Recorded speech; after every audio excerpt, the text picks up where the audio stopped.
আসমানি কিতাব, একমাত্র ধর্মগ্রন্থ যা তার প্রকৃত রূপে এখন পর্যন্ত অবিকৃত আছে। এই কারণেই আপনি যদি সমস্ত ধর্মগ্রন্থগুলোকে বিজ্ঞান দিয়ে পরীক্ষা করেন, সবগুলো ফেল করবে কোরআন ছাড়া।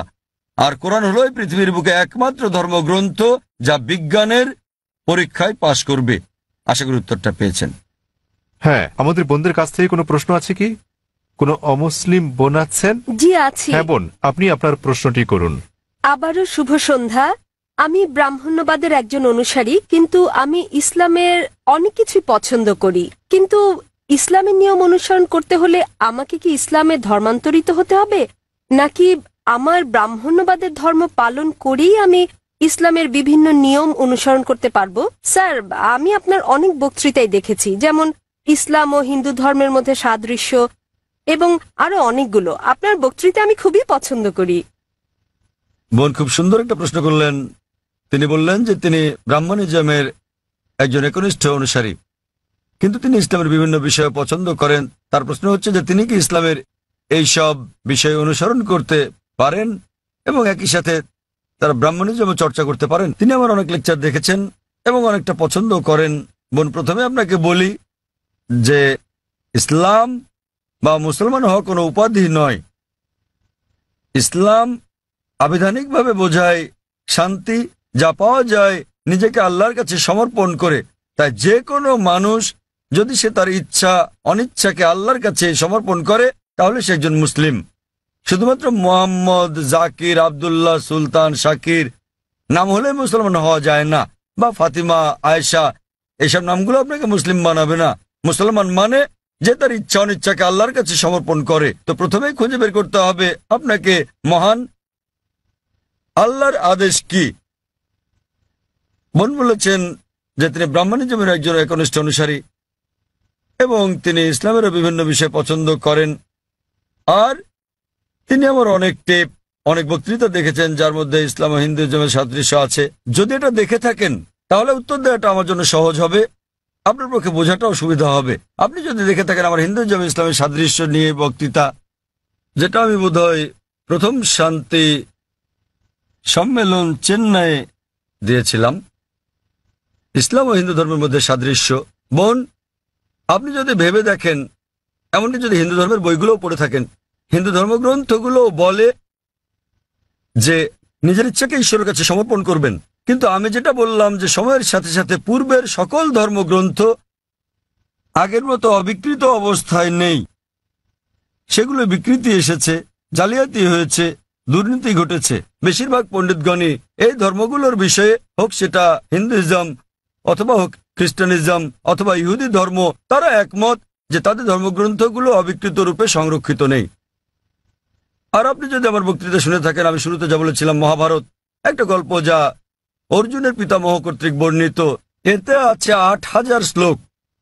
এরপর সময়ের সাথে সাথে পরিবর্তিত হতে হতে এতে চলে এলো ২৪,০০০ শ্লোক। এখন এর মধ্যে আছে ১,০০,০০০-এরও বেশি, ১,০০,০০০-এর বেশি শ্লোক। এটি কার কথা? মহাভারতের পণ্ডিতগণের। তো সময়ের সাথে সাথে সেগুলোতে হস্তক্ষেপ হয়েছে, তথ্য বিকৃতি ঘটেছে, কিন্তু তা সত্ত্বেও এরকম পরিবর্তনের পরও সবগুলো ধর্মগ্রন্থেই সর্বশক্তিমান ঈশ্বরের বাণী অবশিষ্ট রয়েছে। এবং আপনি যদি আমার বক্তৃতা শুনে থাকেন, সকল ধর্মের মূল কথা হচ্ছে সর্বশক্তিমান ঈশ্বর একজনই, তার কোনো মূর্তি নেই, তার কোনো ছবি নেই। সবগুলো ধর্মই বলে থাকে ঈশ্বর একজনই। আপনি হয়তো শুনেছেন আমার লেকচারে আমি বলেছিলাম বিভিন্ন জায়গায়, যেমন ছান্দোক্য উপনিষদে অধ্যায় নম্বর ৬ অনুচ্ছেদ নম্বর ২ শ্লোক ১, মহান ঈশ্বর এক অদ্বিতীয়। এবং শ্বেতাবতার উপনিষদ অধ্যায় নম্বর ৪ শ্লোক নম্বর ১৯ এবং যজুর্বেদ অধ্যায় ৩২ শ্লোক ৩ বলা আছে, মহান ঈশ্বরের কোনো প্রতিমা নেই, তার কোনো ছবি নেই। প্রতিমা মানে হচ্ছে মূর্তি, ফটোগ্রাফ, রেখাচিত্র, ছবি, ভাস্কর্য, মূর্তি, পুতুল।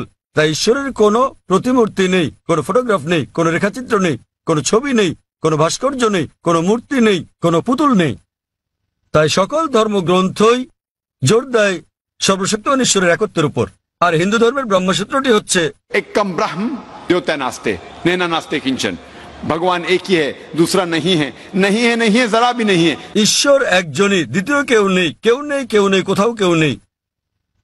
এবার আসি মূল প্রশ্নে, যা হলো একজন কট্টর ব্রাহ্মণ হয়েও আপনি ইসলামের শিক্ষা অনুসরণ করতে পারবেন কিনা? বোন, একজন সাধারণ ব্রাহ্মণের পক্ষে মুসলিম হওয়ার চেষ্টা করাটা কঠিন, কিন্তু যদি কঠোর ব্রাহ্মণ হয়ে থাকেন, বেদকে কঠোরভাবে মেনে চলেন, তাহলে আপনার ইচ্ছা অনিচ্ছা ঈশ্বরের কাছে সমর্পণ করতেই হবে। আপনি যদি সাধারণ ব্রাহ্মণ হয়ে থাকেন যে কিছু নিয়ম মানেন আবার কিছু মানেন না, তাহলে আপনার পক্ষে ঈশ্বরের কাছে নিজের ইচ্ছাকে সমর্পণ করা কঠিন হবে। কিন্তু যদি কঠোর ব্রাহ্মণ হয়ে থাকেন, বেদকে কঠোরভাবে মেনে চলেন, তাহলে আগে আমি যা বলেছি আপনাকে মানতেই হবে। 3টি পংক্তি আমি বলেছি যে আপনাকে এক ঈশ্বরে বিশ্বাস করতে হবে, আপনি মূর্তি পূজা করতে পারবেন না। আপনাকে বিশ্বাস করতে হবে যে ঈশ্বর এক, তার কোনো প্রতিচ্ছবি নেই, কোনো ফটোগ্রাফ নেই, কোনো মূর্তি নেই। এবং যদি আপনার ধর্মগ্রন্থগুলো পড়ে থাকেন, সেগুলোতে সর্বশেষ এবং চূড়ান্ত নবী মোহাম্মদ সাল্লাল্লাহু সাল্লামের আগমনের কথা উল্লেখ করা হয়েছে। আর আপনি যদি আমার বক্তৃতা ইসলাম ও হিন্দু ধর্মের মধ্যে সাদৃশ্য আর হিন্দু ধর্মে মোহাম্মদ সাল্লাল্লাহু সাল্লাম এই দুটো দেখে থাকেন, আমি বিস্তারিত আলোচনা করেছি যে নবী মোহাম্মদ সাল্লাল্লাহু সাল্লামের কথা আপনাদের ধর্মগ্রন্থে আছে। তাই যদি আপনি খারাপ ব্রাহ্মণ হয়ে থাকেন, তাহলে আপনার এটা বিশ্বাস না করার কোনো সুযোগ নেই যে ঈশ্বর এক, তার কোনো চিত্র নেই, কোনো মূর্তি নেই। এবং আপনাকে এটা বিশ্বাস করতে হবে যে মহান ঈশ্বরের সর্বশেষ দূত, সর্বশেষ বার্তাবাহক কল্কি অবতার হচ্ছেন নবী মোহাম্মদ সাল্লাল্লাহু সাল্লাম। কিন্তু যখন আপনার ধর্মগ্রন্থ বলে যে আপনাকে কল্কি অবতার চূড়ান্ত দূতকে অনুসরণ করতে হবে, তো যখন আপনি এই দূত নবী মোহাম্মদ সাল্লাল্লাহু আলাইহি ওয়াসাল্লামের বাণীগুলো পড়বেন, তখন আপনি দেখবেন যে এই কথাগুলো আপনার ধর্মগ্রন্থগুলোতে যা লেখা আছে তার সাথে মিলে যাচ্ছে। আবার একই সাথে দেখবেন এটা আপনার ধর্মগ্রন্থের অনেক কথার বিরুদ্ধে যাচ্ছে। তো এখন আমরা মনে করি যে কোরআন সর্বশক্তিমান আল্লাহর শেষ ও চূড়ান্ত নির্দেশনা, যা নাজিল করা হয়েছিল সর্বশেষ ও চূড়ান্ত নবী মোহাম্মদ সাল্লাল্লাহু আলাইহি সাল্লামের উপরে। এই কোরআন হলো ফোরকান, এটা হলো ন্যায় এবং অন্যায়ের পার্থক্যকারী। তাই কোরআনের সাথে যা যা মিলে যায়, সেটা যদি বাইবেলে উল্লেখ থাকে অথবা থাকে বেদে অথবা মহাভারতে অথবা রামায়ণে, নিশ্চিতভাবে আপনি ধরে নিতে পারেন যে তা হয়েছে সর্বশক্তিমান ঈশ্বরের ইচ্ছা ও আদেশ অনুসারেই। যদি সেটা বিরুদ্ধে যায়, আপনাকে মানতে হবে যে এটা হচ্ছে সর্বশক্তিমান ঈশ্বরের ইচ্ছা ও আদেশের বিপরীত।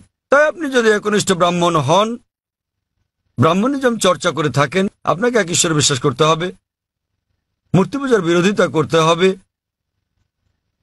আর আপনি যদি আমার সেই বক্তৃতা ইসলাম ও হিন্দু ধর্মের সাদৃশ্য শুনে থাকেন, সেখানে যা বলা হয়েছে আপনি যদি কমপক্ষে সেগুলো অনুসরণ করেন, তাহলে অন্যগুলো বাদই দিলাম আমি, শুধু সেই জিনিসগুলো বাকি সবকিছু বাদ দেন, তাহলে আমি মনে করি ইনশাল্লাহ এগুলো আপনাকে জান্নাতে নেওয়ার জন্য যথেষ্ট হবে ইনশাল্লাহ।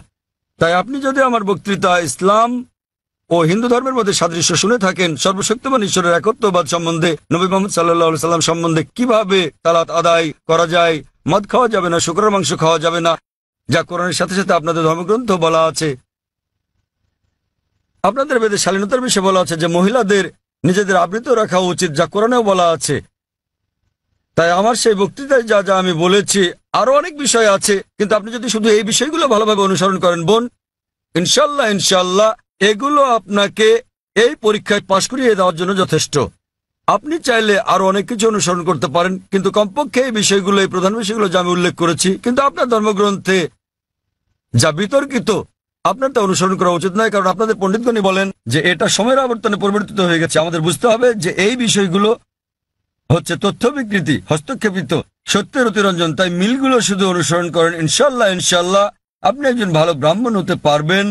আপনি নিজ ধর্মগ্রন্থের অনুশাসন মেনে চলেন, জাফর খান এবং কোরআনের সাথে মিলে যায়, এবং ইনশাল্লাহ একজন নিয়মনিষ্ঠ মুসলমানও হতে পারেন।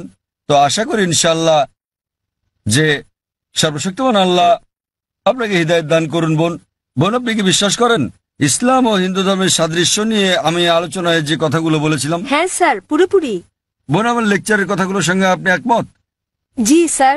আপনি কি নিয়মগুলো মানতে রাজি আছেন? হ্যাঁ, রাজি আছি। তাহলে আপনি যেহেতু এগুলো মানতে রাজি আছেন, আমি যা বলেছি, সুতরাং আপনি প্রকৃতই নিজের ইচ্ছা অনিচ্ছাকে আল্লাহর কাছে সমর্পণ করলেন। আরবিতে আপনি বলতে পারেন মুসলমান, বাংলায় বলতে পারেন আল্লাহর কাছে নিজের ইচ্ছাকে সমর্পণকারী। তো যদি একমত হন যে ধর্মগ্রন্থগুলোতে বলা আছে এক ঈশ্বরের উপাসনা করতে হবে, তিনি ছাড়া আর উপাস্য নেই, মূর্তি পূজা করা অন্যায়, আপনি যদি সর্বশেষ ও চূড়ান্ত নবী কল্কি অবতার মুহাম্মদ সাল্লাল্লাহু আলাইহি সাল্লাম এবং তার শিক্ষার উপর বিশ্বাস রাখেন, তাহলে আমার মতে, আমি যদি আরবিতে বলি, আমাকে বলতে হবে যে আপনি ইসলাম ধর্ম পালন করছেন এবং আপনি একজন মুসলিম। বোন, আপনি কি একমত আছেন? জি স্যার, একমত। তাহলে আপনি কি জনসমক্ষে বলতে পারবেন যে আরবি নিয়মে আপনি একজন মুসলিম? বোন, আপনি কি আরবি নিয়মে ঘোষণা দিতে পারবেন এটা? যেহেতু আপনি মেনে নিয়েছেন একজন ঈশ্বর এবং নবী মোহাম্মদ সাল্লাল্লাহু আলাইহি সাল্লাম সর্বশেষ ও চূড়ান্ত নবী, তা আপনি কি ঘোষণা দিতে পারবেন যে আপনি একজন মুসলিম? আমি বলছি না যে আমি একজন মুসলিম, যদিও আপনি যা বলেছেন আমি তার সাথে একমত। এখন আপনি যদি মেনে নেন যে ঈশ্বর একজন এবং তার হ্যাঁ। কোনো মূর্তি বা ছবি নেই এবং একমাত্র তারই উপাসনা করতে হবে, আর আপনি যদি মেনে নেন যে নবী মোহাম্মদ সাল্লাল্লাহু আলাইহি সাল্লাম আল্লাহ প্রেরিত দূত, এই দুটোই যথেষ্ট আপনাকে ইসলাম ধর্মের জগতে নিয়ে আসার জন্য, আপনি পাশ করেছেন। অন্যান্য বিষয়গুলো পরে আসবে। তো আপনি যদি মানেন ঈশ্বর এক, তার কোনো প্রতিচ্ছবি নেই, আপনি যদি মূর্তি পূজা করতে অস্বীকার করেন এবং আপনি মানেন যে নবী মোহাম্মদ সাল্লাল্লাহু আলাইহি সাল্লাম শেষ ও চূড়ান্ত নবী, তাহলে আপনি এই জগতে প্রবেশ করতে পারবেন ইনশাআল্লাহ, অথবা সঠিকভাবে বলতে গেলে এই জীবন দর্শনে। এবং ইনশাআল্লাহ এভাবে চর্চা চালিয়ে গেলে আপনি কি এই জীবনধারায় আসতে চান বোন? ঈশ্বর চাইলে। হ্যাঁ, এই তো ইনশাআল্লাহ, মাশাআল্লাহ। তো বোন, আমি আবারও আপনাকে জিজ্ঞেস করতে চাই আনুষ্ঠানিকভাবে, বোন, আপনি কি বিশ্বাস করেন যে এক ঈশ্বর? হ্যাঁ, করি। বিশ্বাস করেন যে সর্বশক্তিমান ঈশ্বর ছাড়া আর কারো উপাসনা করা উচিত নয়? হ্যাঁ হ্যাঁ। আপনি কি একমত যে মূর্তি পূজা ঠিক নয়? পুরোপুরি না হলেও কিছুটা একমত। না, দেখলেন তো, পুরোপুরি না কিছুটা, এটাই বলতে পারছেন না। আপনি এটা বলতে পারেন না যে কেকটা খেতে চাই, পেতে চাই। মূর্তি পূজা করা সঠিক নয়, নতুবা সঠিক। এর মানে ঈশ্বরের কাছে প্রার্থনার জন্য আপনার মূর্তি পূজার সাহায্য নিতে হবে না, কোনো মূর্তি পূজা করতে হবে না। আপনি কি মানেন যে ঈশ্বরের কোনো প্রতিরূপ নেই? হ্যাঁ। আচ্ছা, আপনি মানেন, এর মানে আপনি বলছেন ঈশ্বরের কোনো প্রতিমূর্তি নেই? হ্যাঁ। ঠিক আছে। আপনি কি মানেন যে নবী মোহাম্মদ সাল্লাল্লাহু আলাইহি সাল্লাম সর্বশেষ চূড়ান্ত নবী? আমি আসলে এইটুকু পর্যন্ত ভালো করে জানি না, কিন্তু অন্যগুলো আপনি যা বলেছেন আমি মানছি, কিন্তু আমি আসলেই জানি না। আপনি কি মানেন যে তিনি আল্লাহ প্রেরিত দূত? হ্যাঁ, মানি। আপনি মানেন তিনি আল্লাহর দূত? হ্যাঁ। চমৎকার, চর্চাটাই আসল। একজন নির্ভেজাল মুসলিম হওয়া সহজ কথা নয়, আমরাও চেষ্টা করছি। তো বোন, আমি যদি বলি আপনি কি আমার সাথে কালিমায়ে শাহাদা পাঠ করবেন? আপনি কি শাহাদাত পাঠ করবেন, যা আসলে আরবিতে একটা ঘোষণা, ওই একই কথা যা আমি বলেছি যে আল্লাহ ছাড়া কোনো প্রভু নেই আর নবী মোহাম্মদ সাল্লাল্লাহু আলাইহি সাল্লাম তার দূত? আরবিতে এটা বলতে চান? হ্যাঁ স্যার, বেশ, অবশ্যই। আমি আরবিতে বলবো, আপনি আমার সাথে সাথে বলবেন, আর পরে এটার অনুবাদও বলবো। ঠিক আছে। अशहदु अशहदु अल्लाह अल्लाह इलाहा इलाहा इल्लल्लाह इल्लल्लाह व अशहदु व अशहदु अन्ना अन्ना मुहम्मदन मुहम्मदन अब्दुहु अब्दुहु व रसूलुहु। व रसूलुहु। আমি সাক্ষ্য দিচ্ছি, আমি সাক্ষ্য দিচ্ছি আমি সাক্ষ্য দিচ্ছি যে যে কোনো উপাস্য নেই কোনো উপাস্য নেই আল্লাহ ছাড়া, আল্লাহ ছাড়া, আর আমি সাক্ষ্য দিচ্ছি আর আমি সাক্ষ্য দিচ্ছি যে নবী মোহাম্মদ সাল্লাল্লাহু আলাইহি যে সাল্লাম নবী মোহাম্মদ সাল্লাল্লাহু আলাইহি হলেন সাল্লাম হলেন আল্লাহর আল্লাহর বান্দা এবং রাসূল। বান্দা এবং রাসূল। মাশাআল্লাহ বোন, ধন্যবাদ। এখন আপনি একজন মুসলিম এবং আমি প্রার্থনা করছি যেন আল্লাহ সুবহানাহু ওয়া তাআলা আপনাকে পথ প্রদর্শন করেন। আর আমি চাই যে ইনশাআল্লাহ সকল ভাই বোনেরা যখনই কেউ ইসলাম গ্রহণ করবেন, আপনারা তাকে জ্ঞানের দিক থেকে সাহায্য করবেন, এভাবে আপনারা সমাজ সেবা করতে পারেন। বোন, আপনার কাছে একটা অনুরোধ আমার, যে ইনশাআল্লাহ আপনি কোরআন অনুবাদ সহ পড়বেন, এমনকি যদি আগেও পড়ে থাকেন তবুও, এবং নির্দেশনাগুলো মেনে চলবেন, এবং ইনশাআল্লাহ আপনি তখন আল্লাহর কাছে নিজের ইচ্ছা সমর্পণকারী একজন নিষ্ঠাবান মানুষ হতে পারবেন, আর আমাদের জন্য দোয়া করবেন বোন। কোনো অমুসলিম ভাই আছেন? হ্যাঁ, ঠিক আছে। আমার নাম বালা। এমনিতে আমি একজন সাধারণ ইঞ্জিনিয়ার। আমি নিজেও এটা দৃঢ়ভাবে বিশ্বাস করি যে সমগ্র সৃষ্টি জগতের জন্য একজনই স্রষ্টা থাকা উচিত। কিন্তু আমার প্রশ্নটা হচ্ছে, সৃষ্টি নিজেই, ধরুন যে এই পৃথিবী, স্রষ্টা নন, কি নিজে নিজেকে ধ্বংস করতে পারে? স্রষ্টা কি জগতের ধ্বংস সম্বন্ধে কিছু বলেছেন? ভাই, একটা প্রশ্ন করলেন যে তিনি একমত স্রষ্টা একজনই এবং এই বিশ্বব্রহ্মাণ্ড সবকিছু তিনি সৃষ্টি করেছেন। এই স্রষ্টা কি নিজে পৃথিবী ধ্বংস করতে পারেন? এর কোন উল্লেখ আছে কি না? আপনি যদি কোরআন পড়েন, যা সৃষ্টিকর্তা আল্লাহ সুবহানাহু ওয়া তাআলার সর্বশেষ চূড়ান্ত বার্তা, এটা বলা আছে যে তিনি এই ব্রহ্মাণ্ড তৈরি করেছেন এবং তিনি একদিন এটা ধ্বংস করে দেবেন, এটা বলা আছে। এবং যখন এটা ধ্বংস করবেন, তিনি নতুন আরেকটা সৃষ্টি করবেন। সুতরাং এই জগৎ একটা নির্দিষ্ট সময়ের জন্যই, কিন্তু সর্বশক্তিমান আল্লাহ এই জগৎ ধ্বংস করে দেবেন, যাকে আমরা কিয়ামত বলি, পৃথিবীর অন্তিম পরিণতি। এবং আজকাল বিজ্ঞানীরাও বলছেন যে ব্রহ্মাণ্ড একসময় ধ্বংস হয়ে যাবে। অনেক ধরনের তত্ত্ব বিজ্ঞানীরা দিয়ে থাকেন, যেমন ব্ল্যাক হোল বা এই ধরনের বিষয়, কিন্তু অনেকগুলো তত্ত্ব আবার কোরআনের বক্তব্যের সাথে মিলে যায়। যেমন ধরেন, কোরআন বলে যে সূর্য এবং চন্দ্র একসাথে মিলে যাবে, কোরআন বলে যে সমুদ্র ফুলে উঠবে, কোরআন বলে যে নক্ষত্রগুলো ঝরে পড়বে, কোরআন বলে যে সমগ্র সৃষ্টি জগৎ ধ্বংসের মুখে এসে দাঁড়াবে, এবং এই বিষয়ে যা বলা আছে তার অনেকগুলো বিজ্ঞানীদের দেওয়া তত্ত্বের সাথে মিলে যায়। তত্ত্ব কেন? কারণ এগুলো হচ্ছে অনুমান। যেহেতু কোরআন হলো সর্বশেষ এবং চূড়ান্ত কিতাব, আমরা বলছি যে যেভাবে আমাদের সৃষ্টিকর্তা কোরআনে বলেছেন সেভাবে এটা ঘটবে। এই বিশ্ব ব্রহ্মাণ্ড সেভাবেই ধ্বংস হবে। এটা ধ্বংস হওয়ার পর সবকিছু পুনরুত্থিত হবে, আল্লাহ একটা নতুন জগৎ তৈরি করবেন, এবং এটা নির্ভর করবে আমরা পরীক্ষায় কেমন করি তার উপর। আল্লাহ বলেছেন সূরা মুলক অধ্যায় নম্বর 67 আয়াত নম্বর 2, अल्लाज़ी खलक़ल मौत वल हयाता। আল্লাহ সৃষ্টি করেছেন জীবন এবং মৃত্যু, তোমাদের মধ্যে সৎকর্মে কে উত্তম দেখার জন্য। তো ভাই, এটার উল্লেখ ধর্মগ্রন্থে আছে। তো আপনি কি এই স্রষ্টাতে বিশ্বাস করেন? আপনি কি মানেন যে স্রষ্টা একজনই? আমি বিশ্বাস করি না যে ধরুন আমাদের এই মানব জাতি কি বিশ্বাস করেন না? মানব জাতির পক্ষে সৃষ্টি অর্থাৎ দুঃখিত, আপনি বলছেন যে মানবজাতি কি? এই পৃথিবীকে ধ্বংস করতে পারে। তো ভাই বলছেন যে মানবজাতি এই পৃথিবীকে ধ্বংস করতে পারে। হ্যাঁ, তারা আসলে সেটাই সেটা কি আমি বলতে চাইছি। আপনি মনে করেন মানবজাতি এই সৃষ্টিকে ধ্বংস করতে পারে? হ্যাঁ, ভাই বলছেন যে তিনি মনে করেন মানবজাতি পারে এই সৃষ্টিকে ধ্বংস করতে। তারা চেষ্টা করতে পারে কিন্তু সফলতা পাবে না। তারা চেষ্টা করতে পারে কিন্তু তারা সফল হতে পারবে না। তারা সফল হতে পারে শুধুমাত্র আল্লাহ সুবহানাহু ওয়া তাআলা চাইলেই। এমনিতে আমরা যেটা বুঝি যে বিজ্ঞানীরা বলে থাকেন সৃষ্টি হচ্ছে দুই প্রকারের। একটা হলো একটা কিছু থেকে অন্য আরেকটা কিছু তৈরি করা, যা আমরা মানুষেরা করে থাকি। যেমন একটা গাছ, সেটা আমরা কাটি, কেটে কাঠ বের করি, তারপর চেয়ার টেবিল বানাই। এটা হচ্ছে কোনো কিছু থেকে কোনো কিছু সৃষ্টি, যা করতে পারে মানুষও এবং সর্বশক্তিমান আল্লাহ। কিন্তু অন্য ধরনের সৃষ্টিটা হচ্ছে শূন্য থেকে কোনো কিছু তৈরি করা, যা মানুষ কখনোই করতে পারবে না, শুধু আমাদের ঈশ্বরই করতে পারেন, শুধু আল্লাহই করতে পারেন। তাই আরবিতে খালাকা শব্দের দুটো মানে আছে। একটা মানে হলো কোনো কিছু থেকে আরেকটা কিছু তৈরি করা, এবং খালাকা শব্দের অন্য মানেটা হচ্ছে শূন্য থেকে কিছু তৈরি করা। এবং সর্বশক্তিমান এই চ্যালেঞ্জটাই দিচ্ছেন সূরা তুরে অধ্যায় নম্বর 52 আয়াত নম্বর 35। তোমরা কি শূন্য থেকে কিছু তৈরি করতে পারো? উত্তর হচ্ছে না। একইভাবে আপনি যখন বলছেন যে আপনি ধ্বংস করছেন, আপনি গাছটিকে ধ্বংস করছেন, গাছটি চেয়ার টেবিলে রূপান্তরিত হলো, তো আপনি এটাকে নিশ্চিহ্ন করতে পারছেন না। শক্তি তার রূপ পরিবর্তন করে, বিজ্ঞানীরা তাই বলেন। তাই মানুষ এই ধরনের সৃষ্টি শুধু ঘটাতে পারে। আমরা ইট বানাতে পারি, বাড়ি বানাতে পারি, আবার সেটা ধ্বংস করতে পারি, কিন্তু অন্য কিছুতে রূপ নেবে। শুধু আল্লাহ সুবহানাহু ওয়া তাআলাই শূন্য অবস্থা থেকে অন্য কিছু তৈরি করতে পারেন, এবং তিনি সম্পূর্ণভাবে নিশ্চিহ্ন করতে পারেন, যা আমরা পারি না।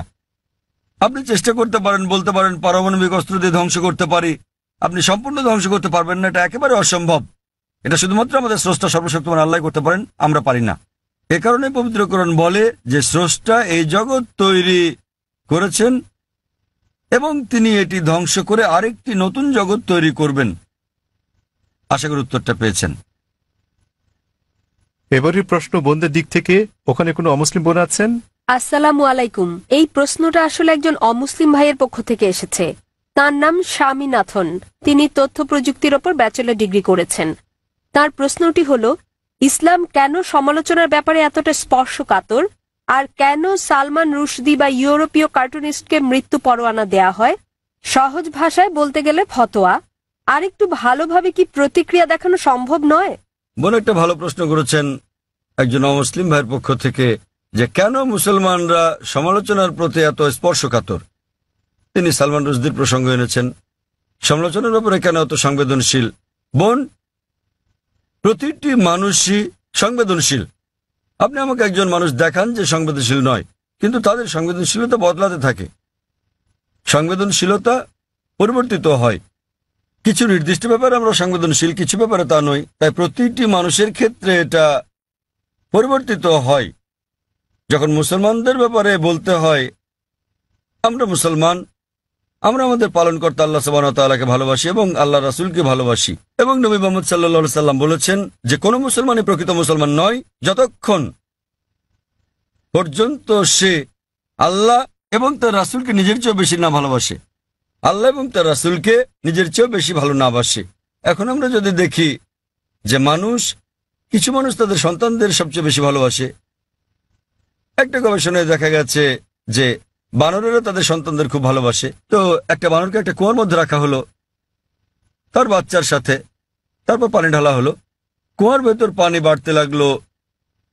তখন বানরটা তার বাচ্চাটাকে কোলে তুলে নিল। পানি বাড়তে থাকলে সে তার বাচ্চাটাকে বাঁচাতে চেষ্টা করছিল। যখন সে আর বাঁচাতে পারল না, সে নিজে বাচ্চা ফেলে লাফ দিয়ে বেরিয়ে এলো।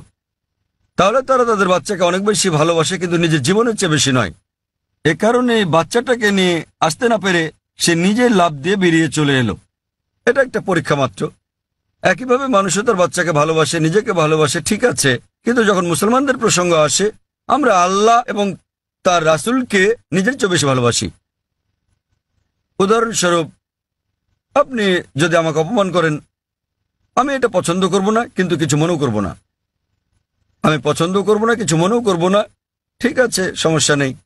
কিন্তু আপনি যদি আল্লাহ এবং তার রাসূলকে অবমাননা করেন, আমি বেশি কষ্ট পাব। এটা সংবেদনশীলতা নয়, এটার কারণ হচ্ছে তারা আমার খুব কাছের।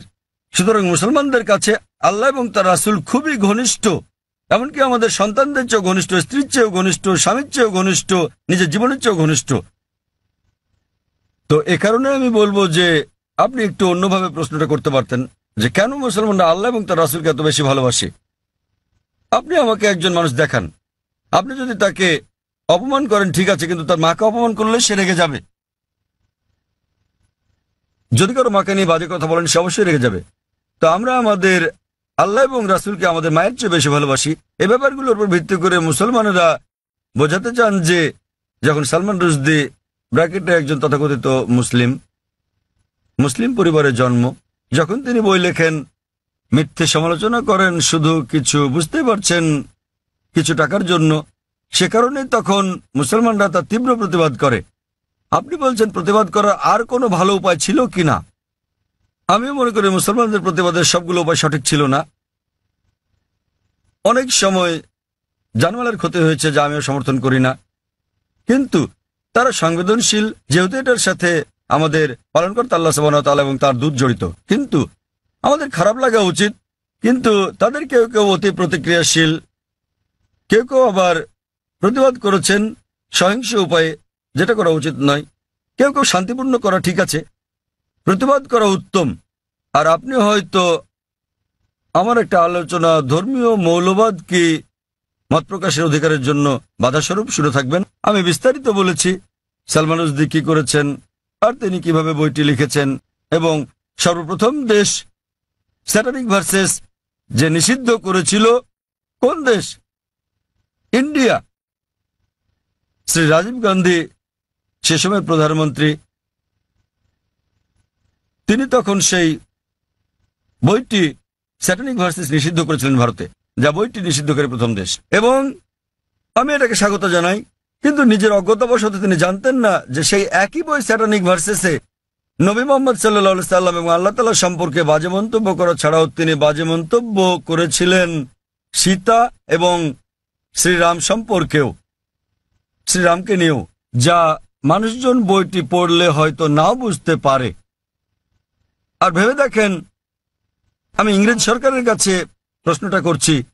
কয়েক বছর আগে একজন আমেরিকান লেখক ছিলেন, সাহিত্যিক, যিনি মার্গারেট থ্যাচারের নীতি নিয়ে 4 অক্ষরের একটা শব্দ ব্যবহার করেন। মার্গারেট থ্যাচারের নীতি, 4 অক্ষরের শব্দ, ফাদার আঙ্কেল কাজিন কিং। এবং তারা তাকে ব্রিটেনে আসতে নিষিদ্ধ করল। কেন? তিনি 4 অক্ষরের শব্দটা ব্যবহার করেছিলেন বলে। এই সালমান রুশদি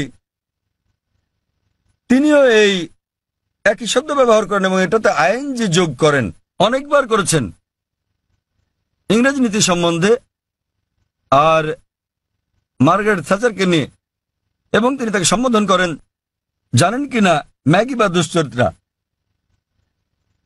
আচ্ছা বেশ, আপনি বলতে পারেন যে ইংরেজরা উদারমনা, তারা কিছু মনে করবে না। কিন্তু আপনি যদি দেখা করেন মার্গারেট থ্যাচারের ছেলের সাথে আর তাকে বলেন যে সালমান রুশদি আপনাকে দুশ্চরিত্রার ছেলে বলেছে, তিনি কি করবেন? আঘাত করবেন। তো সংবেদনশীলতা কি এটার উপর ভিত্তি করে? সবাই আসলে সংবেদনশীল।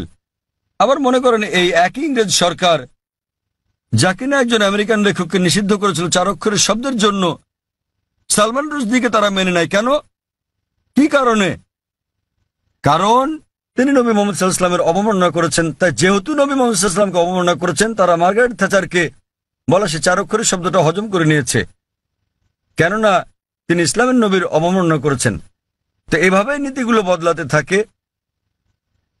আমরা যেটা বুঝি যে ইসলাম ধর্মে মত প্রকাশের স্বাধীনতা আছে, বক্তব্যের স্বাধীনতা আছে, কিন্তু এটা কখনোই সীমা অতিক্রম করবে না, এটা কাউকে কষ্ট দিতে পারবে না, আর এটার পক্ষে প্রমাণ থাকতে হবে। কাউকে আঘাত দিলেও যুক্তিযুক্ত এবং প্রমাণ সাপেক্ষ হলে সেটা ভিন্ন কথা, কিন্তু কুৎসা রটানো যাবে না।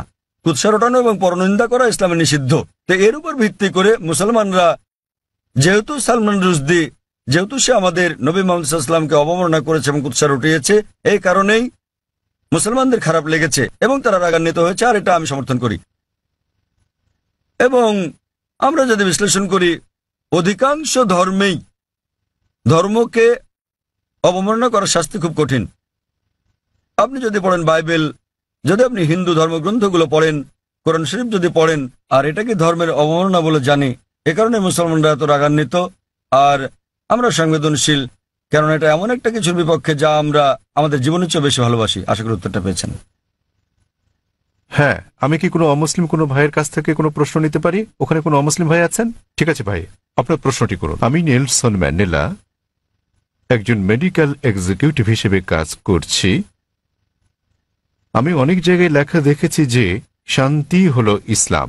এটা ভালো কথা, তা সেটা যে যাই মনে করুক না কেন, অমুসলিমদের মধ্যে, খ্রিস্টান লোকদের মধ্যে, হিন্দু লোকদের মধ্যে একটা ভুল ধারণা আছে যে, এমনকি মুসলমানদের মধ্যে এটা আছে যে মুসলমান হওয়া মানে উদ্ধত। এটা কেন হবে? আবার একজন মানুষ হিসেবে আমি ঈশ্বরে বিশ্বাস করি, একক ঈশ্বরে। এমনকি আমি যিশুও বলি না।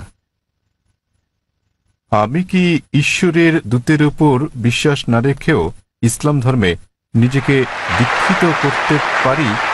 দয়া করে আগে শুনুন, দূত বা নবীকে না মেনে কি আমি সেটা করতে পারি? এ অবস্থায় আমি যদি নিজেকে ধর্মান্তরিত করি, সবাই আমাকে যে নামে চেনে, নেলসন ম্যান্ডেলা, ধর্মান্তরিত হলেও আমি কি এই নামটা রাখতে পারবো? ভাই দুটো প্রশ্ন করেছেন। ওনার প্রথম প্রশ্নটা হচ্ছে যে কেন অমুসলিমরা ধরে নেয় যে মুসলিমরা, আপনারা জানেন যে তারা ইসলামের অনুসারী, ইসলাম মানে হলো শান্তি, কেন তারা ধরে নেয় যে মুসলিমরা উদ্ধত? ভাই আমি আপনার সঙ্গে একমত যে অধিকাংশ মুসলিমই মনে করে যে মুসলিমরা উদ্ধত, সহিংস ইত্যাদি। ভাই এর কারণটা হলো মিডিয়া। মিডিয়া সেভাবেই মুসলিমদেরকে তুলে ধরে। আপনি আজকে দেখেন যে কোনো সন্ত্রাসী হামলা হলেই সাথে সাথে তারা মুসলিমদের দায়ী করে, সব সময়, ঠিক বা ঠিক যাই হোক না কেন। ওকলাহোমা বোমা হামলা যুক্তরাষ্ট্রে, যাতে প্রায় 166 জন মানুষ মারা গিয়েছিল, এটা ছিল আমেরিকার মাটিতে সবচেয়ে বড় বোমা হামলা। দিনের পর দিন এটাকে বলা হলো মধ্যপ্রাচ্য ষড়যন্ত্র, এতে মুসলিমরা জড়িত। পরবর্তী সময়ে তারা জানতে পারল যে এতে জড়িত ছিল 2 জন মার্কিন সৈন্য, কমিউনিস্ট, তারা জড়িত ছিল। এটা সংক্ষিপ্ত সংবাদে এলো, শেষ ঘটনা শেষ।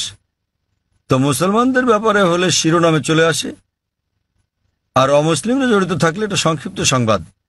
যেমন ভারতীয় সংবাদপত্র আপনি দেখবেন যে একজন 50 বছর বয়স্ক আরব, 50 বছরের বয়সের আরব মুসলিম 19 বছরের এক মেয়েকে বিয়ে করছে। দেখবেন যে অনেক বড় সংবাদ, শিরোনাম।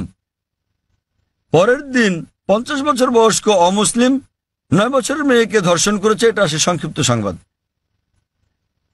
তো মিডিয়া প্রথম পাতায় তুলে ধরে একজন 50 বছরের মুসলমান 19 বছরের মেয়েকে বিয়ে করছে, আর 50 বছর বয়স্ক অমুসলিম 9 বছরের মেয়েকে ধর্ষণ করছে, ছোট করে আসে। তো এই হচ্ছে আমাদের মিডিয়া। তাই আমি লেকচার দিয়েছি মিডিয়া এবং ইসলাম, যুদ্ধ না শান্তি বিষয়ে। এটা ছিল, এই আলোচনাটা আমি প্রায় 1 বছর আগে দিয়েছিলাম বোম্বেতে, মিডিয়া ও ইসলাম, যুদ্ধ না শান্তি, এবং আরো অনেক জায়গায়। আর মিডিয়া কিভাবে কি করে বিস্তারিত বলেছি। ভাই আপনাকে একটা প্রশ্ন করি, আপনি কি আমাকে উদ্ধত মনে করেন? না। মাশাআল্লাহ। আপনি কি মনে করেন এখানে যারা বসে আছেন তারা সবাই উদ্ধত? কেউ কেউ। সরি, কারো কারো মুখ দেখে মনে হয়, না না ভাই, আপনি দেখেন, আপনি অতিথিতে দেখুন আর তাদের আপনি চেহারা দেখেন, দেখুন। ঈশ্বর কাউকে যে চেহারা দেন তার জন্য কি তাকে দোষী করা যায়? আমি আপনার মুখ দেখতে পাচ্ছি না, এখান থেকে আপনার মুখ দেখতে পাচ্ছি না, আপনি ওই পর্দা আমার মুখ দেখতে পাচ্ছেন, আমি দেখছি না। খোদা না করুক আপনার চেহারা যদি উদ্ধত হয়, আপনাকে দায়ী করা যাবে না, না। তাই কখনো বলবেন না যে চেহারা উদ্ধত। হ্যাঁ, কারো ব্যবহার যদি আপনাকে খোঁচা মেরে থাকে, এখানে কেউ কেউ আপনাকে মেরেছে, আপনাকে কেউ গালাগাল করেছে, না, তো ভাই আপনি যদি বলেন চেহারা উদ্ধত, তাহলে আপনাকে আবার ভেবে দেখতে হবে। দেখুন, চেহারা হলো ঈশ্বর প্রদত্ত, তাই কাকে দায়ী করবেন, ঈশ্বরকে না মানুষকে? অথবা নিজেকে দায়ী করতে পারেন যে আপনি মনে করেছেন সে উদ্ধত। আরেকটা ব্যাপার দেখেন ভাই, মনোবিজ্ঞান আছে। মনোবিজ্ঞানে বলা হয় যে, দেখেন আমি একজন মেডিকেল ডাক্তার, মনোবিজ্ঞানে বলা হয়, ধরেন আপনি ভাবছেন যে মিস্টার এ আপনার শত্রু, আপনার মনে হচ্ছে মিস্টার এ আপনার শত্রু, ঠিক আছে, কিন্তু তিনি একজন সাধারণ মানুষ, গড়পড়তা মানুষ। যখনই মিস্টার এ কে দেখছেন, তাকে শত্রু ভাবছেন আপনি, এবং আপনি রেগে যাচ্ছেন, তার দিকে এভাবে তাকাচ্ছেন। তিনি একজন স্বাভাবিক মানুষ, যেহেতু আপনি সেভাবে তাকাচ্ছেন, তিনিও রেগে যাচ্ছেন। তো যখনই তিনি রাগছেন, হ্যাঁ বলেছিলাম না, দেখলেন আমার দিকে কিভাবে তাকাচ্ছে? প্রথমে তো আপনি তাকিয়েছেন, তিনি একজন সাধারণ মানুষ, যেহেতু আপনি মনে মনে ভেবে নিয়েছেন যে মিস্টার এ আপনার শত্রু, তিনি যখনই আসেন আপনি শত্রুর মতো আচরণ করছেন তার সাথে। তিনি স্বাভাবিক, কিন্তু আপনি তাকে দেখছেন, তার চলাফেরা দেখছেন, রেগে তাকাচ্ছেন, তিনি ভাবছেন এই লোক কেন আমার দিকে রেগে তাকাচ্ছে, তাই তিনিও রেগে যাচ্ছেন। তখন আপনি বলছেন দেখেন আমার দিকে কিভাবে তাকাচ্ছে, কিন্তু শুরু করেছে কি আপনি? তো এই মনস্তাত্ত্বিক মিডিয়া মানুষের মনের মধ্যে মাকড়সার জাল তৈরি করে দিয়েছে। মিডিয়ার ফাঁদ হচ্ছে মুসলমানরা উদ্ধত, সন্ত্রাসী, সহিংস, আপনাকে মেরে ফেলবে। তো আপনি খুব সাবধান হয়ে গেলেন, মানুষের মুখের দিকে তাকাচ্ছেন, হয়তো কেউ সন্ত্রাসীর মতো দেখতে। কারণ যখনই তারা বলছে সন্ত্রাসী, মাথায় টুপি পরিয়ে দিচ্ছে। তো যখনই মাথায় টুপি পরা কাউকে দেখছেন, আপনি ভাবছেন সন্ত্রাসী। তো আসলে এটা হলো মিডিয়া যেভাবে বিষয়টাকে দেখাচ্ছে। তাই টুপির সাথে আমি স্যুট পরি, পশ্চিমা পোশাক এবং ইসলামী পোশাক, আর পাজামা আমার গোড়ালির উপরে, তো আমি এটা মিশ্রণ করি। মিশ্রণ হলো পশ্চিমা সংস্কৃতির, হালাল কিছু আমি নিতে পারি, কিন্তু আমি মাথায় টুপি পরি। তো আসলে এটা হলো মিডিয়া। কিন্তু এমনিতে হ্যাঁ, সমাজে কিছু বিপদগামী লোক থাকতে পারে। আমি বলছি না যে নিজেদের মুসলমান দাবি করা সকল মুসলমানই ভালো লোক, সকল ধার্মিক মুসলমান ভালো, কিন্তু মুসলমান নামধারী সবাই ধার্মিক মুসলমান নাও হতে পারে। ভাই আপনি বলেন তো, ভারতের সবচেয়ে বেশি ভারতীয়কে কারা হত্যা করেছে? কারা? আপনি কি জানেন? না, কাশ্মীর। কাশ্মীর জানেন তো? কাশ্মীর, হ্যাঁ, হ্যাঁ, আপনি কোথায় শুনেছেন? মিডিয়ায়। একদম ঠিক, কাশ্মীর। কিছু হলে কাশ্মীরি মুসলমান, জিহাদি, ঠিক তো? ভাই আপনি কি জানেন ভারতের সবচেয়ে বেশি লোকদের কারা হত্যা করেছে? হয়তো কাশ্মীরিরা, তাই তো? না, আপনার কি মনে হয়, আপনি কি মনে করেন হয়তো তারাই? হয়তো। হয়তো, ঠিক আছে, এটা একদম অবাস্তব কথা। আপনি কি জানেন আসামে কতজন লোককে হত্যা করা হচ্ছে? উলফা, উলফার নাম শুনেছেন হয়তো, হয়তো সংক্ষিপ্ত সংবাদে, তাই তো? সংক্ষিপ্ত শিরোনামে নয়। উলফা হচ্ছে একটা হিন্দু সন্ত্রাসী সংগঠন। তাদের প্রধান উদ্দেশ্যই হলো মুসলিমদের হত্যা করা। তারা কাশ্মীরি বিদ্রোহীদের চেয়েও বেশি হামলা করে থাকে, কিন্তু সংবাদে খুব কমই তাদের শোনা যায়। আপনি কি মাওবাদীদের জানেন? মাওবাদীরা তারা ভারতের ৬৬টি জেলার মধ্যে থেকে পুলিশের ভাষ্যমতে ১৫০টিরও বেশি জেলা দখল করে আছে। তাদের কাছে ভারতীয় সেনাবাহিনীর চেয়ে আধুনিক অস্ত্র আর গোলাবারুদ বেশি আছে। তাদের কাছে রকেট লঞ্চারও আছে। আপনি কি জানেন আধা কিলোমিটার দূর থেকেও তারা পুলিশ ফাঁড়ি ধ্বংস করে দেয়? এগুলো সংবাদে ছোট করে আসে। হ্যাঁ স্যার, তারা ভারতের জন্য কাশ্মীরিদের চেয়েও বড় বিপদ। কাশ্মীরিরা শুধু কাশ্মীরেই গোলাগুলি করে। সেটা ঠিক না ঠিক পরে আলোচনা করব। তাদের এই যুদ্ধ ন্যায় কি অন্যায় পরে আলোচনা করতে পারবো, ঠিক না ঠিক?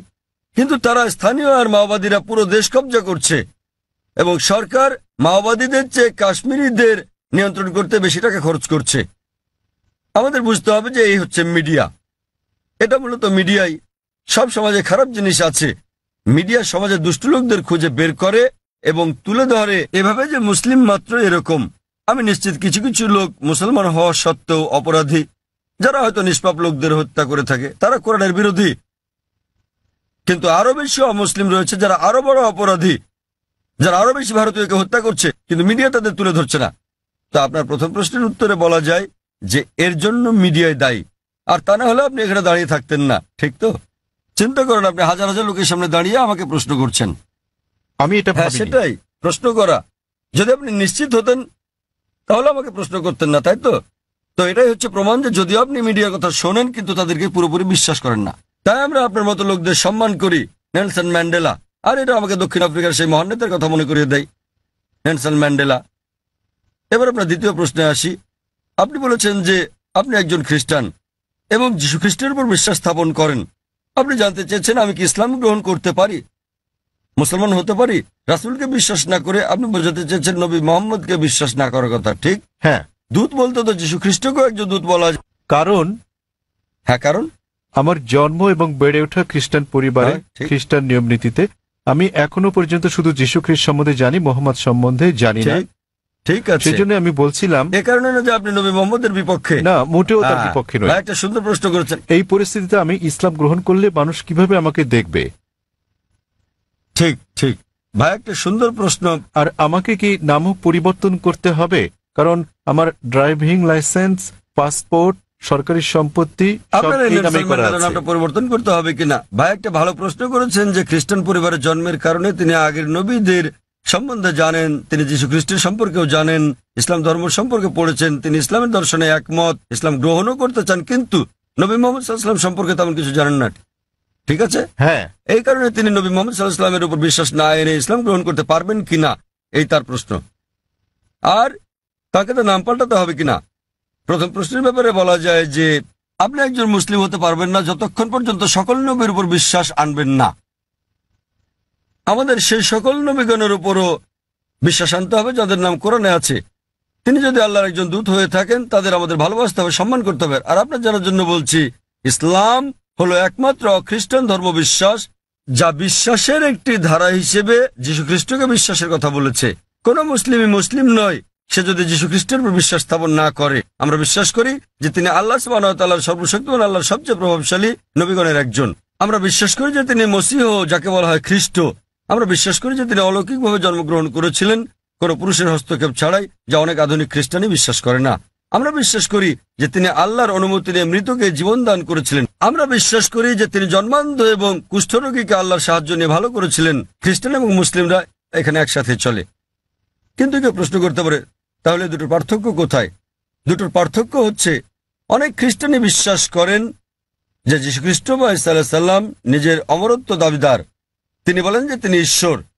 প্রকৃতপক্ষে আপনি যদি বাইবেল পড়েন দেখবেন কোথাও এমন একটাও নিঃশর্ত বক্তব্য নেই সমগ্র বাইবেলে যেখানে যীশু খ্রিস্ট বা ঈসা আলাইহিস সালাম নিজে বলেছেন যে আমি ঈশ্বর অথবা তোমরা আমার উপাসনা করো। আমি আবারও বলছি, যদি পড়েন বাইবেল সেখানে একটিও নিঃশর্ত বক্তব্য নেই, একটিও দ্ব্যর্থহীন বাক্য পাবেন না সমগ্র বাইবেলে যেখানে যীশু খ্রিস্ট বা ঈসা আলাইহিস সালাম নিজে বলেছেন যে আমি ঈশ্বর অথবা তোমরা আমার উপাসনা করো। এমনকি বাইবেলে দেখবেন যীশু খ্রিস্ট বা ঈসা আলাইহিস সালাম নিজে বলেছেন, এর উল্লেখ আছে গসপেল অফ জন অধ্যায় নম্বর 14 অনুচ্ছেদ নম্বর 28। যীশু খ্রিস্ট নিজে বলেছেন, আমার পিতা আমার চেয়ে মহান। গসপেল অফ জন অধ্যায় নম্বর 10 অনুচ্ছেদ নম্বর 29, আমার পিতা সবার চেয়ে মহান। গসপেল অফ ম্যাথিউ অধ্যায় নম্বর 12 অনুচ্ছেদ নম্বর 28, আমি ঈশ্বরের শক্তি দিয়ে শয়তানকে পরাভূত করি। গসপেল অফ লুক অধ্যায় নম্বর 11 অনুচ্ছেদ নম্বর 20, আমি ঈশ্বরের আঙ্গুলের ইশারায় শয়তানকে পরাভূত করি। গসপেল অফ জন অধ্যায় নম্বর 5 অনুচ্ছেদ নম্বর 30, আমি নিজের থেকে কিছুই করতে পারি না, আমি যেমন শুনি তেমন বিচার করি, আর আমার বিচার ন্যায্য, কারণ আমি নিজের ইচ্ছায় চলি না, আমার পিতার ইচ্ছায় চলি। যে বলবে আমি সর্বশক্তিমান আল্লাহর ইচ্ছার অনুসারে নিজের ইচ্ছার নই, সে একজন মুসলিম। যীশু খ্রিস্ট সাল্লাল্লাহু আলাইহি ওয়াসাল্লাম ছিলেন একজন মুসলিম। তিনি কখনোই দেবত্ব দাবি করেননি, তিনি কখনোই বলেননি যে তিনি ঈশ্বর। আর আপনি যদি বাইবেল পড়েন সেখানে বুক অব অ্যাক্টসে আছে অধ্যায় নম্বর 2 অনুচ্ছেদ নম্বর 22 যে হে ইসরায়েলের লোকেরা, এই নাজারেথের যিশুর কথা শোনো, তোমাদের মধ্যে হতে ঈশ্বর কর্তৃক মনোনীত ব্যক্তি যিনি অলৌকিক অবিশ্বাস্য কাজ করেন ঈশ্বরের মাধ্যমে, আর তোমরা তার সাক্ষী। ঈশ্বর কর্তৃক মনোনীত এক ব্যক্তি তোমাদের মধ্যে আছেন যিনি অলৌকিক অবিশ্বাস্য কাজ করেন ঈশ্বরের মাধ্যমে, আর তোমরা তার সাক্ষী। আর যখন যীশু খ্রিস্ট সাল্লাল্লাহু জিজ্ঞেস করা হলো আপনার প্রথম নির্দেশ কি, তিনি অক্ষরে অক্ষরে সেই কথাটাই বললেন যা মুসা আলাইহিস সালাম বলেছিলেন বুক অব ডিউটেরোনমি অধ্যায় 6 অনুচ্ছেদ 4-এ। যীশু খ্রিস্ট সাল্লাল্লাহু সেই কথাটাই বলেন গসপেল অফ মার্ক অধ্যায় 12 অনুচ্ছেদ 29। তিনি বলেন, शमा इस्राइलो हाइनु अदनाई खद। শোনো হে ইসরায়েলবাসী, ঈশ্বর আমাদের ঈশ্বর হলেন একজন ঈশ্বর। তো আপনি যদি মুসলমান হন, মুসলমান হতে গেলে আপনাকে সকল নবীর উপর বিশ্বাস আনতে হবে।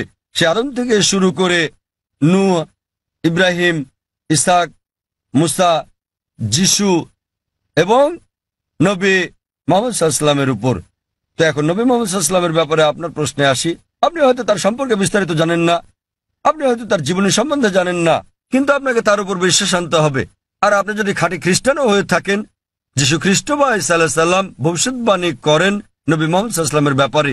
নবী মুহাম্মদ সাল্লাল্লাহু আলাইহি সাল্লামের ব্যাপারে ভবিষ্যৎবাণী করা হয়েছে ওল্ড টেস্টামেন্টে, এমনকি নিউ টেস্টামেন্টেও ভবিষ্যৎবাণী করা হয়েছে। বুক অব ডিউটেরোনমিতে অধ্যায় 18 অনুচ্ছেদ 18, বুক অব ডিউটেরোনমি অধ্যায় 18 অনুচ্ছেদ 19, বুক অব আইজায়া অধ্যায় 29 অনুচ্ছেদ 12, সং অব সলোমন অধ্যায় 5 অনুচ্ছেদ 16, এমনকি নিউ টেস্টামেন্টেও তার কথা বলা হয়েছে। যিশু খ্রিস্ট সাল্লাম বলেছেন নবী মুহাম্মদ সাল্লাল্লাহু আলাইহি সাল্লামের আগমনের ব্যাপারে। গসপেল অফ জন অধ্যায় 14 অনুচ্ছেদ 16, গসপেল অফ জন অধ্যায় 15 অনুচ্ছেদ 26, গসপেল অফ জন অধ্যায় 16 অনুচ্ছেদ 7 এবং গসপেল অফ জন অধ্যায় 16 অনুচ্ছেদ 12 থেকে 14।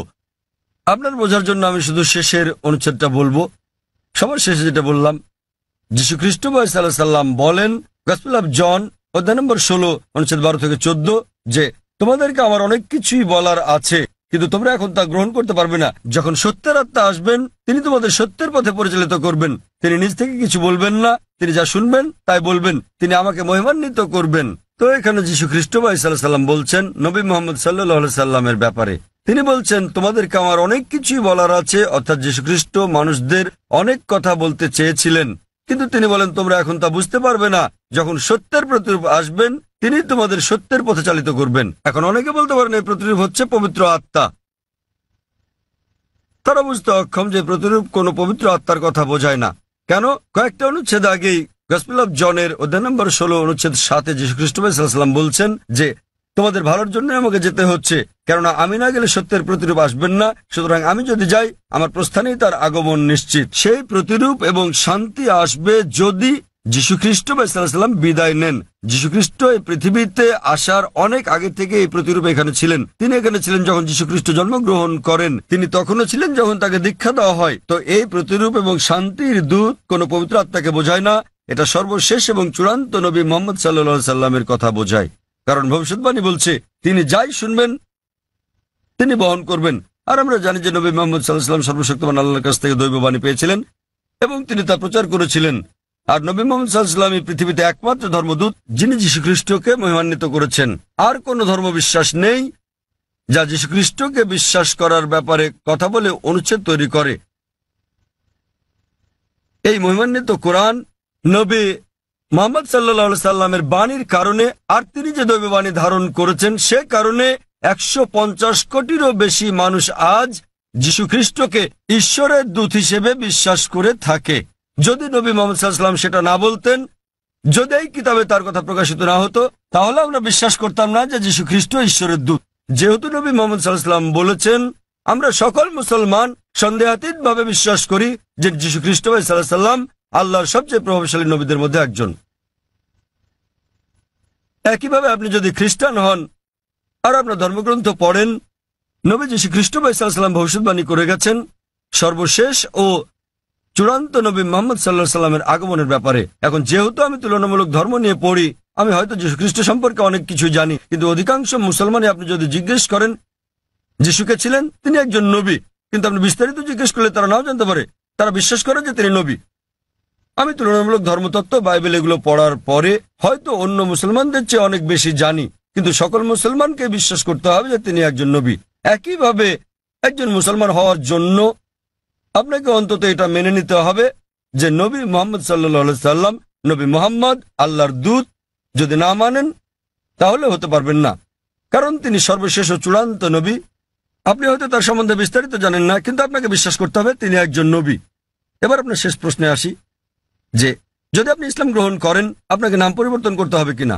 যদি আপনার নামের সাথে শিরক জড়িত থাকে, অর্থাৎ আল্লাহর সাথে অন্য কাউকে শরিক করা, তখনই আপনার নাম পরিবর্তন করাটা আবশ্যিক হবে। আর না হলে আপনার নাম পরিবর্তন করাটা আবশ্যিক নয়, এটা ঐচ্ছিক।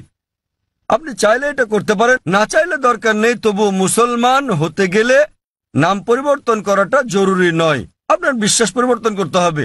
বিশ্বাস পরিবর্তন মানে বিশ্বাস করা যে ঈশ্বর একজনই যাকে উপাসনা করা যায়, আর নবী মোহাম্মদ আল্লাহর দূত, এবং অন্যান্য সকল নবী আদম আলাইহিসসালাম থেকে শুরু করে নূহ, ইব্রাহিম, মুসা, যিশু এবং সকল নবীদের সাথে নবী মোহাম্মদ সাল্লাল্লাহু সাল্লামের উপরও বিশ্বাস আনা। কেউ যদি বলে যে আমি মুসলমান হতে চাই কিন্তু আমি যীশু খ্রিস্টকে ঈশ্বরের দূত বলে মানি না, একজন মুসলমানের বিশ্বাস করতেই হবে। সে যদি না জেনে থাকে, যে মুহূর্তে আমি তাকে কোরআন দেখাবো, কোরআন বলছে, সে বিশ্বাস করা শুরু করবে।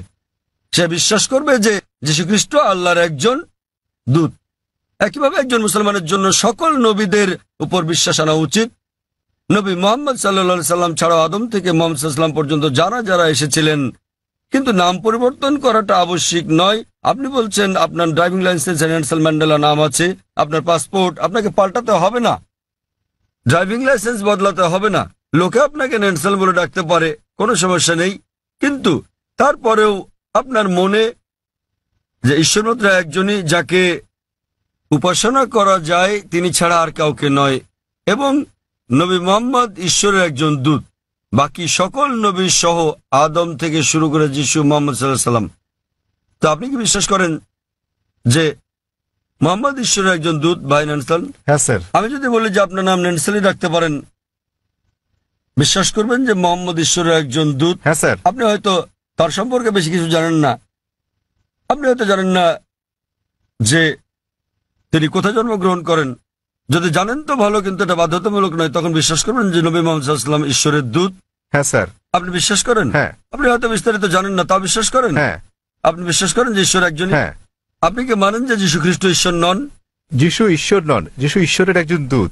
খুব ভালো, মাশাআল্লাহ। তো আপনি কি শাহাদাত পড়তে চান? হ্যাঁ আচ্ছা, অবশ্যই। আমি আরবিতে বলবো, আপনি সাথে সাথে বলবেন। আপনি কি মানেন যে ঈশ্বর একজন? হ্যাঁ। আপনি কি মানেন যে নবী মুহাম্মদ সাল্লাল্লাহু আলাইহি ওয়াসাল্লাম ঈশ্বরের একজন দূত? আপনি কি মানেন যে যীশু খ্রিস্ট ঈশ্বরের একজন দূত? হ্যাঁ। কেউ কি আপনাকে জোর করছে গ্রহণ করতে ইসলাম? না। কেউ আপনার উপর চাপ প্রয়োগ করছে? না। কোনো অর্থনৈতিক চাপ, টাকা? না। টাকার কোনো হ্যাঁ। ব্যাপার নেই। তো আপনি মন থেকেই বলছেন, হ্যাঁ। আপনার নিজের ইচ্ছাতে, হ্যাঁ। কোনো চাপ নেই আপনার উপর। বেশ, না। আমি আরবিতে বলবো, আপনি সাথে সাথে বলবেন। अशहदु अशहदु अल्लाह अल्लाह इलाहा इलाहा इल्लल्लाह इल्लल्लाह व अशहदु व अशहदु अन्ना अन्ना मुहम्मदन मुहम्मदन अब्दुहु अब्दुहु व रसूलुहु। व रसूलुहु। माशाअल्लाह। আমি সাক্ষ্য দিচ্ছি আমি সাক্ষ্য দিচ্ছি যে যে কোনো উপাস্য নেই কোনো উপাস্য নেই আল্লাহ ছাড়া, আল্লাহ ছাড়া, এবং এবং নবী মুহাম্মদ নবী মুহাম্মদ হলেন আল্লাহর দূত আল্লাহর দূত এবং আল্লাহর বান্দা। এবং আল্লাহর বান্দা। মাশাআল্লাহ। ভাই, আপনি এখন মুসলিম এবং আপনি আল্লাহর কাছে প্রার্থনা করেন যেন তিনি আপনাকে হিদায়াত দেন এবং ইনশাআল্লাহ জান্নাতে জায়গা দেন। এই জীবন হলো পরকালের জন্য পরীক্ষা। তিনি আপনাকে ইনশাআল্লাহ জান্নাতে নিয়ে যাবেন। এবং আমি অন্যান্য ভাইদের প্রতি বলবো যে যখনই কেউ গ্রহণ করবেন ইসলাম, আপনারা বিষয়টার প্রতি খেয়াল রাখবেন এবং আন্তরিকভাবে সহযোগিতা করবেন, আরও সহনশীল হবেন। কারণ আমাদের দিনে একজন নতুন মানুষ আসছেন, তাকে আপনার সামর্থ্য অনুযায়ী সাহায্য সহযোগিতা করুন। এবং ইনশাআল্লাহ আমি দোয়া করছি আপনি আপনার নাম নেলসনই রাখতে পারেন। আপনাকে নাম বদলাতে হবে না, এটা আসলে আবশ্যিক নয়। আপনাকে নাম বদলাতে হবে না, আপনার নাম নেলসনই রাখতে পারেন এবং একই সাথে একজন ধার্মিক মুসলিম হতে পারবেন। কোরআন বুঝে পড়ার চেষ্টা করবেন এবং যতটুকু নির্দেশনা আপনি পাবেন ইনশাআল্লাহ তা প্রয়োগ করেন। এবং আমি আপনাকে অনুরোধ করছি আমার জন্য দোয়া করবেন। ধন্যবাদ স্যার। এখানে আর কোনো অমুসলিম ভাই আছেন? এখানে একজন আছেন, তিনি তামিল ভাষায় প্রশ্ন করতে চান, যেটা অনুবাদ করা হবে। অনুবাদ করার মতো কেউ আছেন? কোনো ভাই অনুবাদ করবেন? হ্যাঁ ভাই, এখানে একজন অনুবাদক আছেন। সবাইকে শুভ সন্ধ্যা। আমি বালাজি ইউরেকা ফরবস কাজ করছি। யூஸ்வலாக அந்த சாதாரண ஒரு எறும்போட உயிரோட வேல்யூ ஒன்று தான், நம்ம ஹியூமனோட உயிரும் ஒன்று, அதோட வேல்யூ ஒன்று தான். ஸோ நம்ம இந்த பீஃப் மட்டன்லாம் சாப்பிட்றோம், ஸோ அது தப்பு இல்லையா? தென் வந்து பார்த்தீங்கன்னா இந்த ஹிந்து முஸ்லீம் கிறிஸ்டின் மூணு, இந்த பகவத்கீதை ப்ளஸ் பைபிள் தென் குரான் மூணு கேஸ்டம் ஃபைனலாக எல்லா உயிர்களிடத்தும் அன்பு செலுத்துங்க தான் சொல்கிறாங்க. ஸோ முஸ்லீமை மட்டும் ஸ்பெஷலாக நீங்கள் சொல்கிறது சரியா புரியல। ভাই একটা প্রশ্ন করেছেন যে একটা পিঁপড়া মারা অন্যায়, যদিও পিঁপড়া ক্ষতিকর হতে পারে, কিন্তু আরো বৃহৎ দৃষ্টিতে দেখতে গেলে মুসলমানরা যা করে তা হলো গরু এবং অন্যান্য পশু হত্যা করে। ওনার মতে মুসলমানরা অনেক বেশি গরুর মাংস, খাসির মাংস ইত্যাদি খায়। তো এটা কি অন্যায় নয়? কারণ গীতা, বাইবেল, কোরআন সব জায়গায় বলা আছে যে আপনাকে সকল প্রাণীর প্রতি দয়া দেখাতে হবে, কিন্তু এটা করা হচ্ছে না।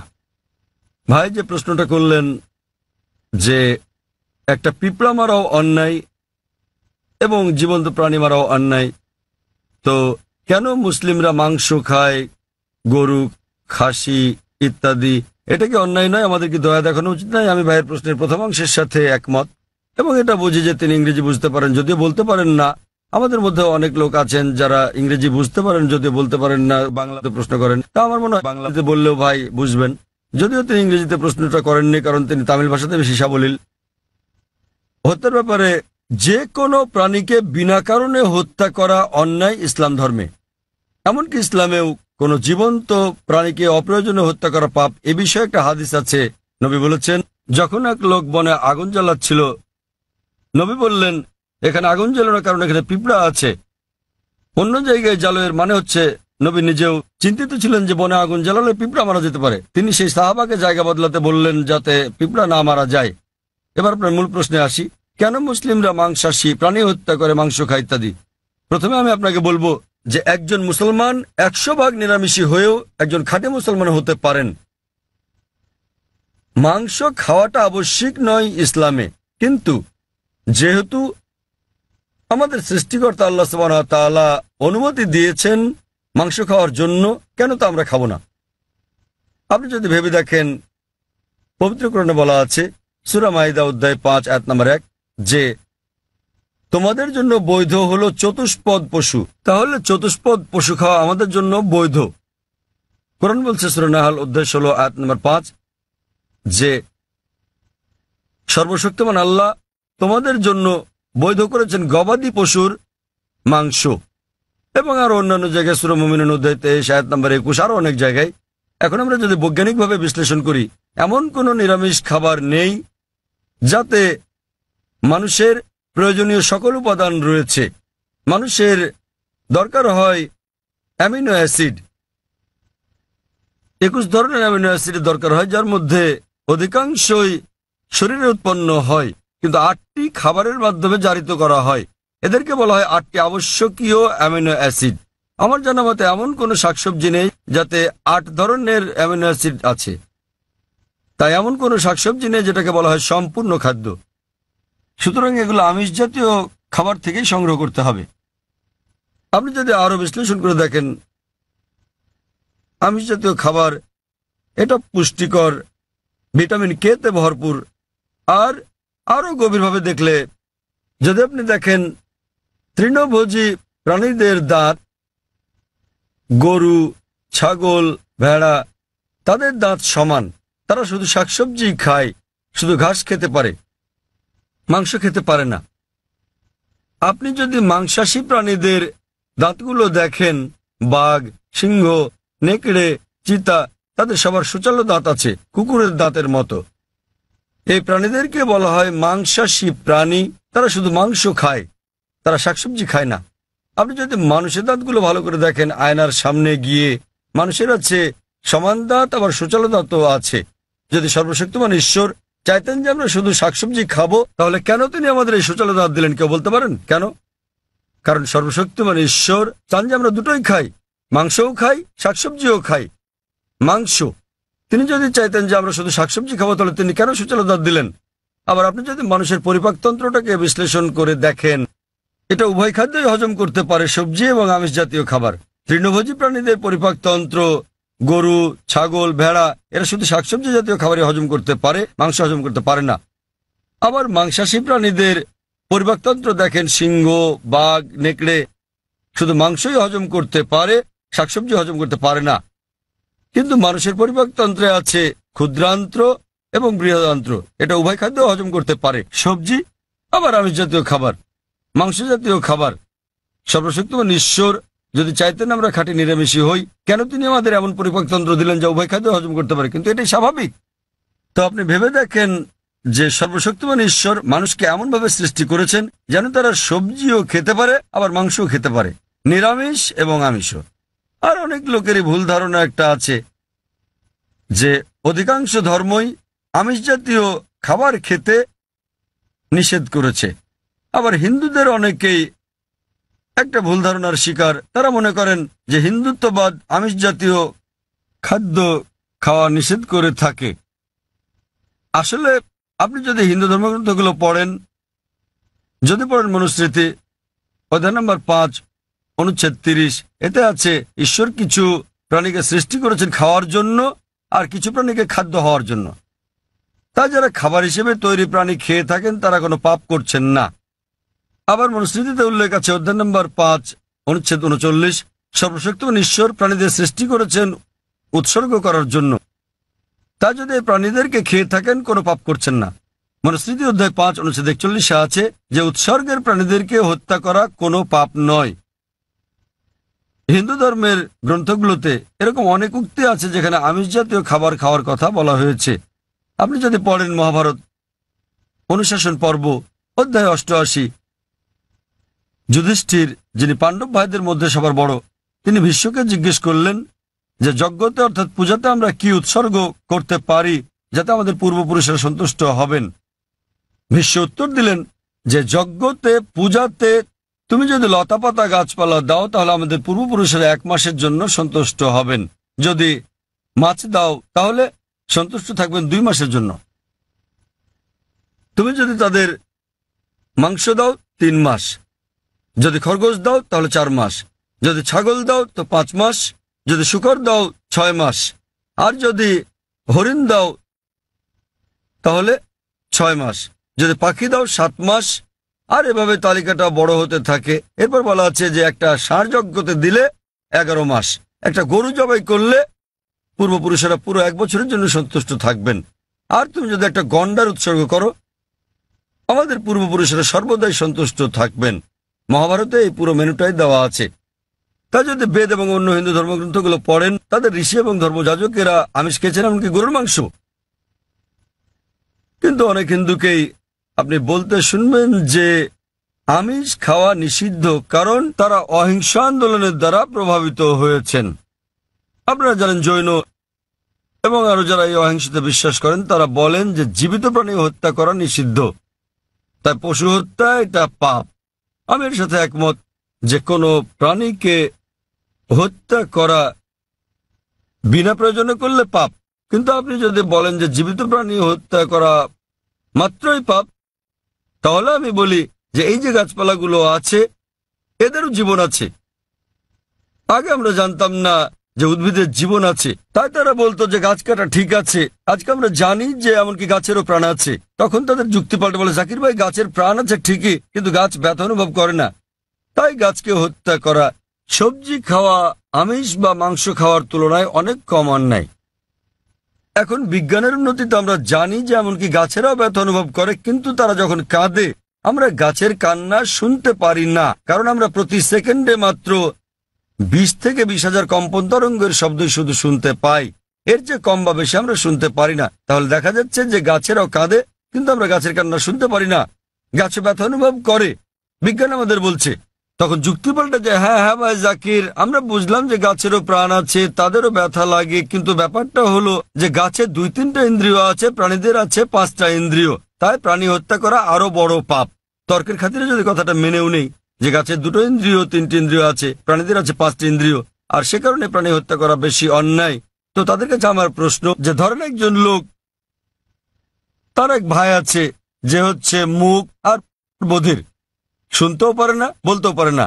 এখন কেউ যদি তাকে গিয়ে মেরে ফেলে, ধরেন আপনার নিজেরই ভাই যে মুখ ও বধির, কথা বলতে পারে না শুনতেও পারে না, এখন কেউ যদি তাকে হত্যা করে আপনি কি বিচারকের কাছে গিয়ে বলবেন যে হুজুর হত্যাকারীকে কম শাস্তি দিন কারণ আমার ভাইয়ের 2টো ইন্দ্রিয় কম ছিল, সে বলতে পারতো না শুনতে পারতো না, আপনি কি তাই বলবেন?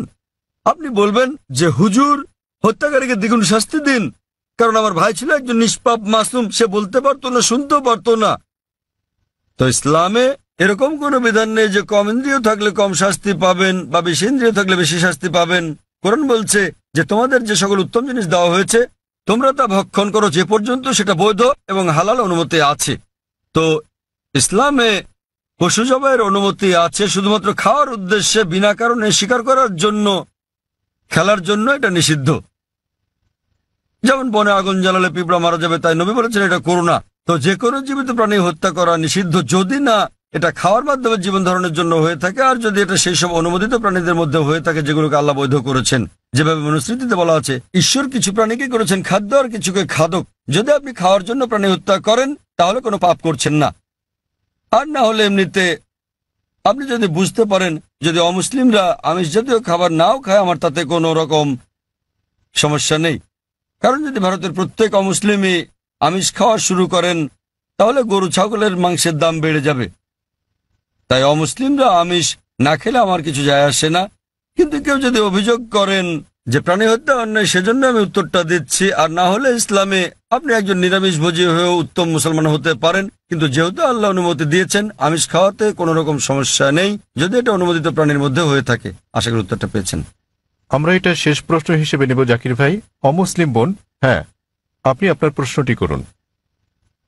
அல்லாவால எல்லாம் ஒரு நொடியில செய்ய முடியும், கடவுளால எல்லாம் படைக்க முடியும் அப்படின்னும் போது மக்களை படைக்கிறதுக்கு மட்டும் ஏன் 6 நாள் ஆனது? உலகத்தை படைக்கவும் மக்களை படைக்கிறதுக்கும் 6 நாள் ஆனது சொல்றாங்க. அதனால அது என்னன்னு தெரிஞ்சுக்கணும். আসসালামু আলাইকুম ভাই। তার প্রশ্নটি হলো, যদি সর্বশক্তিমান আল্লাহ যে কোনো কিছুই তৈরি করতে পারেন, কেন তার সমস্ত পৃথিবী তৈরি করতে 6 দিন লাগলো? বোন প্রশ্ন করলেন যে আল্লাহ যদি যে কোনো কিছু সৃষ্টি করতে পারেন তাহলে কেন 6 দিন সময় নিলেন। বোন, আল্লাহ যদি চাইতেন একদিনে সৃষ্টি করতে পারতেন, তখন আপনি বলতেন যে কেন একদিনে তৈরি করেছেন, 6 দিনে কেন নয়? কারণ আল্লাহ 6 দিনে এটা বানাতে চেয়েছেন। কোরআন বলে যে আল্লাহ যা ইচ্ছা করেন তাই সৃষ্টি করতে পারেন।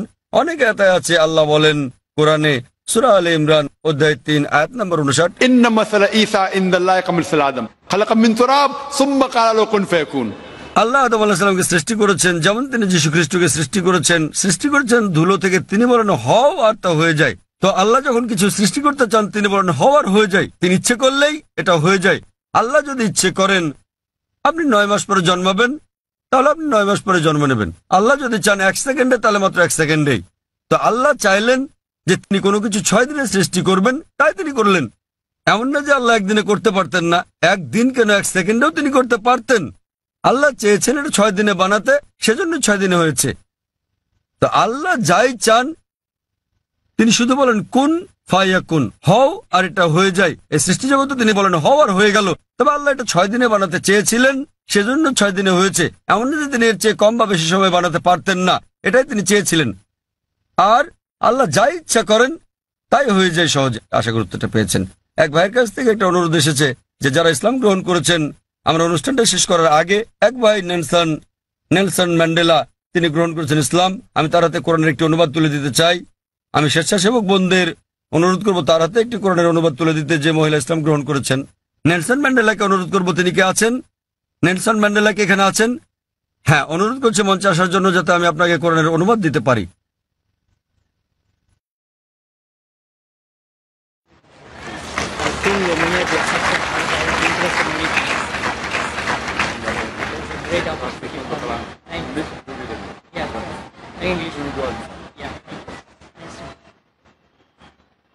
আমি আরো অনুরোধ করছি, কয়েকজন বোন ইসলাম গ্রহণ করেছেন। আমি চাইবো যে আমাদের মহিলা স্বেচ্ছাসেবকেরা কোরআনের অনুবাদ তাদের হাতে একটি করে তুলে দেবেন। ওয়াখির দোয়ানা আলহামদুলিল্লাহ রাব্বিল আলামিন। অসংখ্য ধন্যবাদ আপনাদের ভাই ও বোনেরা।